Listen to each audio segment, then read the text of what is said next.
How you doing, YouTube? Mountain Massive Beer Reviews, back with yet another review. And it is Sweaty McSweaty Crowler time in the form of The Answer. I don't know if they're The Answer Brew Pub still. I don't know, actually. It is their Mind Games. This is a triple dry hopped double IPA with Galaxy, Dorado, and Mosaic hops. There you go. The Answer. It's been a while since I've had any of their beers. I've had a couple of them. An acquaintance of mine, an old friend of mine, would go down there and come back every now and then, and I've had a couple different ones from them. The last one I remember, and actually I reviewed it, was their Mouth Hug. That was a while ago, and I liked it. It didn't blow me away, but it's been a while, and about a year or so, maybe a year, a bit over a year or so. Super excited to give it a roll. So, yeah, let's dive in. As far as what it says on the Crowler itself, it says The Answer Brew Pub, so there you go. Mind Games. Like I said, it's a triple dry hopped double IPA, Galaxy, Dorado, and Mosaic hops, 8% alcohol by volume. The Answer Brew Pub, they are located in Richmond, Virginia. Keep cold, drink fresh. That'd be that. Label-wise, way nicer than what I remember. The old Crowler that I had from these guys that my buddy brought back was like a Jeopardy kind of board, and it was cool in a super cheesy way.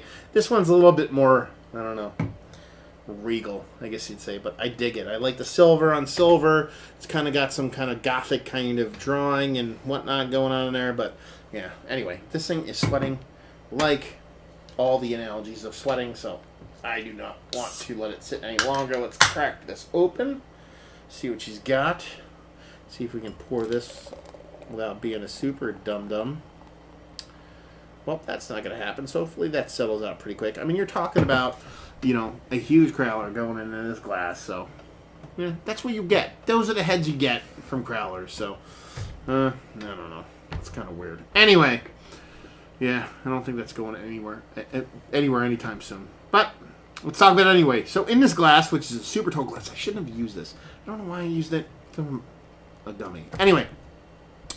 Gigantic head. Non-warranted gigantic head. I mean, infinitely creamy on top. Pretty tight in the bottom. Kind of getting sporadic up top. Can smell like super kind of peachiness and melons from here. I would say white, maybe just off-white. And what beer you can actually see in there is a soft, iridescent, kind of yellowish straw kind of hue. Murky, but not the murkiest beer in the history of mankind. Let's put it that way. So, anyway. A lot of head in this sucker. Not a lot of beer. Let's see if we can get a nose on her. A little foam in the nose. This reminds me of a beer so much. I can't place it.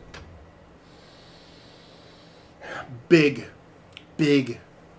like hop pop. It's the hops in here are very vibrant, very fresh, very striking, very explosive. It's not like a kind of muddled kind of mature kind of fermented kind of fruitiness to where it's like rich and deep and dark and you're like it's like at the peak of its apex. The fruit notes in these hops kind of come off very, very jarring. It's like, you know, there is citrus, and then the citrus in there is coming off, you know what I mean, it's coming off just straight up basic. I don't want to say basic orange, but it's more like kind of like a kumquatty kind of oranginess. Now, the stone fruit, the peachiness that I got from a distance is definitely in there. And again, it's coming off very fresh, very bright, like almost when you actually bite into a peach that is just about to get ripe, perfectly ripe, to where it kind of springs and you get all this kind of flavor. And you get kind of, I wouldn't even say like meltiness. Now I go more kind of like starfruit, kind of kiwi in the same vein as that peachiness. And everything's really bright, really vibrant, and it's all wrapped around this kind of soft dankiness. And it's kind of a cool kind of, I don't want to say juxtaposition, but it's kind of a cool coating to throw around all those kind of explosive kind of fruitiness, because you actually have those kind of hops that just kind of like jump out at you, but all around it is just this weedy kind of, you know, just kind of laid back kind of weediness, you know. It'd be like, you have weeds in your hop, you know. It'd be a lot cooler if you did, you know, that kind of thing, where it's just kind of like laid back and it's kind of draped all over everything. So yeah, To recap, weed. Weediness kind of wrapped around a whole bunch of fruitiness. Fruitiness is bright. The weediness is what it should be, which is dank and kind of sticky and a little bit kind of cumbersome. Obviously there's a sweetness here. When you're getting that overt fruitiness, there's no way there's not going to be any kind of sweetness there. Just smells absolutely fucking beautiful. Here's the thing, though. This says, or this can actually Crowler doesn't actually have the tick mark saying that it was triple dry hopped, whatever, double dry hopped and triple dry hopped. But it on the website it said it was triple dry hopped. What that means is a boatload of hops. Those tend to come off for me a lot of times more of like a greeny kind of stocky, kind of fresh kind of greenness. This isn't the case in here. It just is that kind of coating of weediness that's a little bit more kind of sludgy, a little bit more sticky. So it's cool to kind of see that. So a little bit higher ABV beer too than the ones I've had as of late. So let's just dive in and see what she's got. Cheers.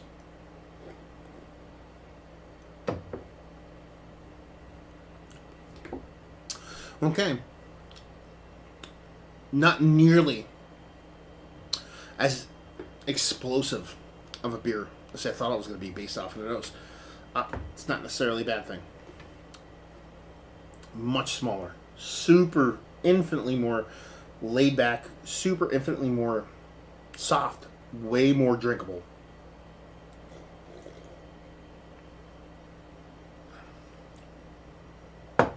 Yeah, you get those kind of warm for me now. Again, going away from the star fruit, a little bit more peachy melony vibes, more that I got from a distance. Not really much, if anything, as far as citrus. And that weediness is kind of there, but again, on the edges, kind of floating around the edges. Nothing too crazy. Way softer, way smaller than the nose would let on. The mouthfeel is probably more on the thin side than anything else, but it kind of works. It makes this a bit more drinkable.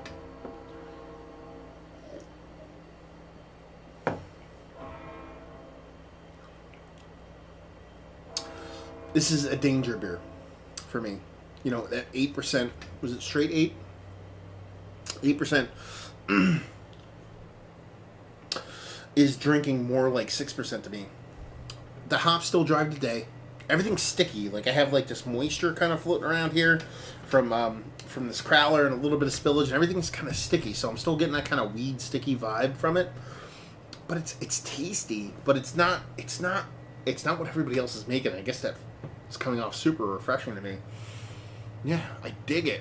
And it's fresh as fuck. I mean, today is the 12th. This can says 7-11 on it. So it's only a day old.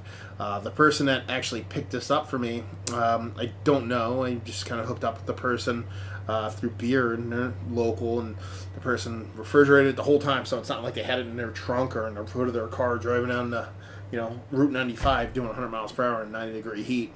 So it's well kept.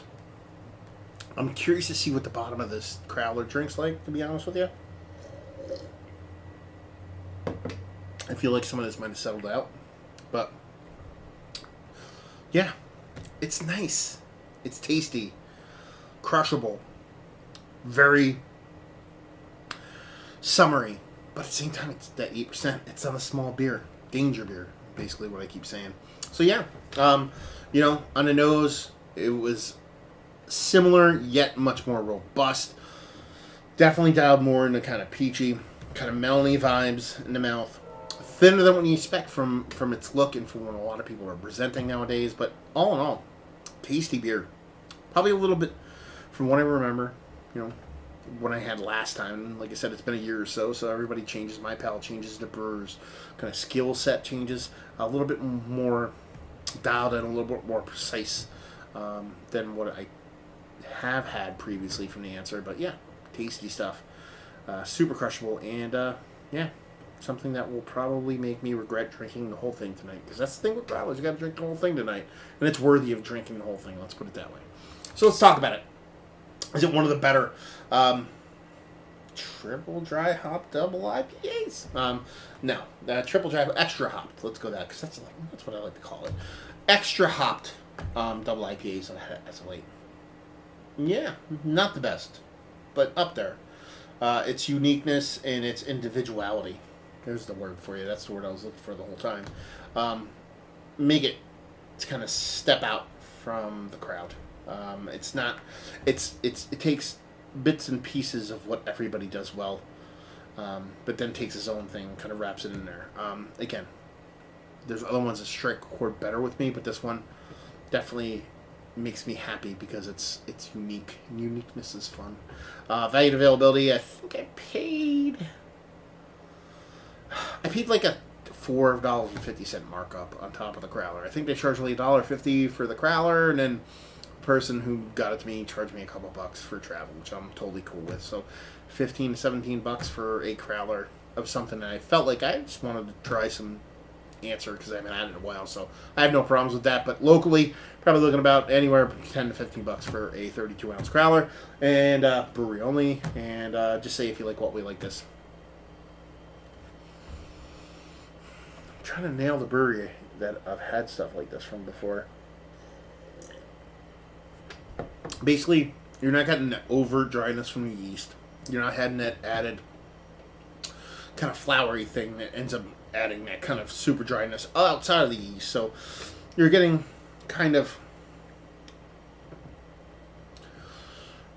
a more traditionally kind of East Coast juiciness, but with a bit more kind of haze to it. It kind of comes off New England style kind of IPA-ish. So if you like unique, and I don't want to say unique, there's other beers like this, but unique enough that it's not what everybody else is doing. If you like good beer, if you like well-made beer, if you like the flavors that I basically threw out there, and if you like a cool brewery, because the food's great there, I've heard, haven't been there, and the beer's apparently great, and the dude, I listened to a couple podcasts from the gentleman that owns the place, and he's fucking hilarious.